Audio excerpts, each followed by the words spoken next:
Hi, Lisby കിച്ചണിലേക്ക് എല്ലാവർക്കും സ്വാഗതം. അപ്പോൾ ഇന്ന് നമ്മൾ പ്രിപ്പയർ ചെയ്യാൻ പോകുന്നത് പഴയ കാലത്തെ ഒരു കറിയാണ്. ചെറുപയറും കായും ഉപയോഗിച്ച് അധികം സ്പൈസസ് ആഡ് ചെയ്യാത്തൊരു കറിയാണ്. ആ കറിയുടെ പ്രത്യേകത എന്ന് പറഞ്ഞാൽ ചോറിന് കൂട്ടി കഴിക്കാം, പുട്ടിന് കൂട്ടി കഴിക്കാം. അതേപോലെ നമുക്ക് ചോറ് നമ്മൾ അവോയ്ഡ് ചെയ്യുന്നുണ്ടെങ്കിൽ നല്ല പ്രോട്ടീനൊക്കെ ഉള്ള ഒരു കറിയാണിത്. അപ്പോൾ നമുക്ക് വെറുതെ കഴിക്കാം, വയറ് നന്നായി നിറയും. അപ്പോൾ ഡയറ്റൊക്കെ ആഗ്രഹിക്കുന്നവർക്ക് ഉണ്ടാക്കി കഴിക്കാൻ പറ്റിയിട്ടുള്ള ഒരു ഡിഷ് കൂടിയാണിത്. അപ്പോൾ വീഡിയോ മുഴുവനായിട്ട് കാണാം. വീഡിയോ കണ്ട് ഇഷ്ടമായെങ്കിൽ ഷെയർ ചെയ്യുക, ലൈക്ക് ചെയ്യുക.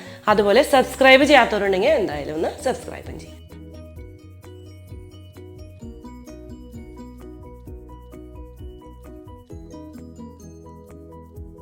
നമ്മളിവിടെ 2 മീഡിയം സൈസിലുള്ള നേന്ത്രക്കായ തൊലിയൊക്കെ കളഞ്ഞ് വൃത്തിയാക്കി ചെറുതാക്കി നുറുക്കി വെള്ളത്തിലിട്ടിട്ടുണ്ട്. ഇനി നമുക്ക് വേണ്ടത് ചെറുപയർ 1 കപ്പ് ഞാൻ 1 മണിക്കൂർ മുമ്പ് വെള്ളത്തിൽ കുതിർത്തിട്ടതാണ്.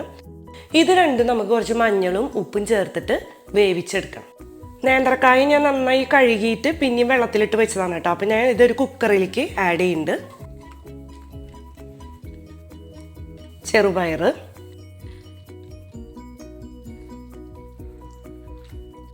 1/2 ടീസ്പൂൺ മഞ്ഞൾപ്പൊടി, 1 ടീസ്പൂൺ സോൾട്ട്. നമുക്ക് ആവശ്യത്തിന് വെള്ളം ചേർത്ത് വേവിച്ചെടുക്കാം കേട്ടോ. ഒരു 2-3 വിസിലടിക്കാം.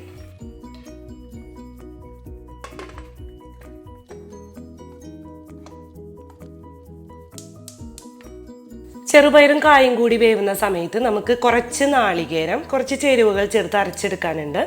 ഞാനൊരു 1/4 കപ്പ് നാളികേരം ചിരകിയത് എടുത്തു വെച്ചിട്ടുണ്ട്. അതൊരു മിക്സിയുടെ കപ്പിലേക്ക് നമുക്ക് ഇട്ട് കൊടുക്കാം. 4-5 ചെറിയ ഉള്ളി, 3 വെളുത്തുള്ളി, ഞാനൊരു 4 പച്ചമുളക് ഇട്ടിട്ടുണ്ട്. നല്ല എരിവുള്ള കാരണം കേട്ടോ. എരിവില്ലാത്തതാണെങ്കിൽ നിങ്ങൾ അതിനനുസരിച്ച് ആഡ് ചെയ്യാം. കുറച്ച് കറിവേപ്പില. വെള്ളം ഒഴിക്കാണ്ട് നന്നായിട്ട് ചതച്ചെടുക്കാൻ പോവാണ് കേട്ടോ. ഇപ്പോൾ ചെറുപയറും കായും നന്നായിട്ട് വെന്തിട്ടുണ്ട് കേട്ടോ.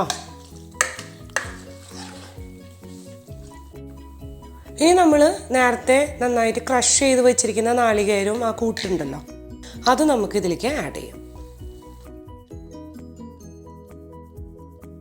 നന്നായിട്ട് മിക്സ് ചെയ്യാം. ഫ്ലെയിം ഓൺ ചെയ്തിട്ടുണ്ട് കേട്ടോ. നന്നായിട്ട് ഗ്രേവിയൊക്കെ വേണമെന്നുള്ളവർക്ക്, ഇപ്പോൾ ചോറിന് കൂട്ടാൻ വേണ്ടിയിട്ട് കുറച്ച് കൂടിയും ഗ്രേവി ആവശ്യമുള്ളവർക്ക്, എന്നാലും കുഴമ്പ് പരുവത്തിലാണ് ശരിക്കും ഈ കറി ഇരിക്കുക. അങ്ങനെ ആവശ്യമുണ്ടെങ്കിൽ കുറച്ച് ചൂടുവെള്ളം നമുക്ക് ആഡ് ചെയ്യാം. അപ്പം ഞാനിവിടെ ഈ കുഴമ്പ് പരുവത്തിലാണ് എടുക്കുന്നത് കേട്ടോ.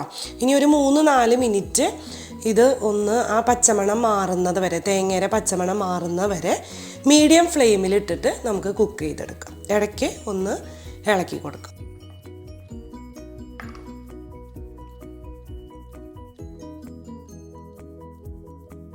ഇങ്ങനെ വേണമെങ്കിൽ കഴിക്കാം കേട്ടോ, ഡയറ്റൊക്കെ നോക്കണവർക്ക്. അതേപോലെ നേന്ത്രക്കായ 2 എണ്ണത്തിന് പകരം 1 എണ്ണം ആഡ് ചെയ്യാം.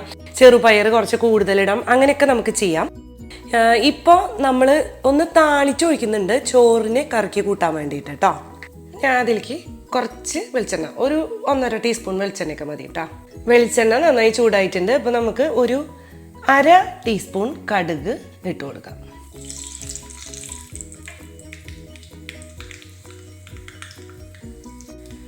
ഒരു 2-3 വറ്റൽ മുളക് അതും കൂടി ആഡ് ചെയ്യാം. കുറച്ച് കറിവേപ്പില.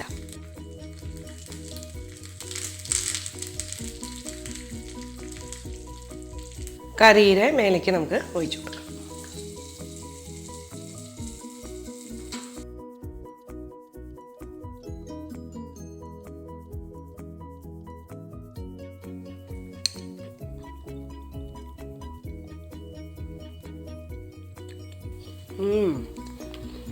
നല്ല ടേസ്റ്റാണ് കേട്ടോ കഴിക്കാൻ. ഇതിപ്പം ഇത്രയൊരു പാത്രം കഴിച്ചു കഴിഞ്ഞാൽ വയറുന്നറിയും.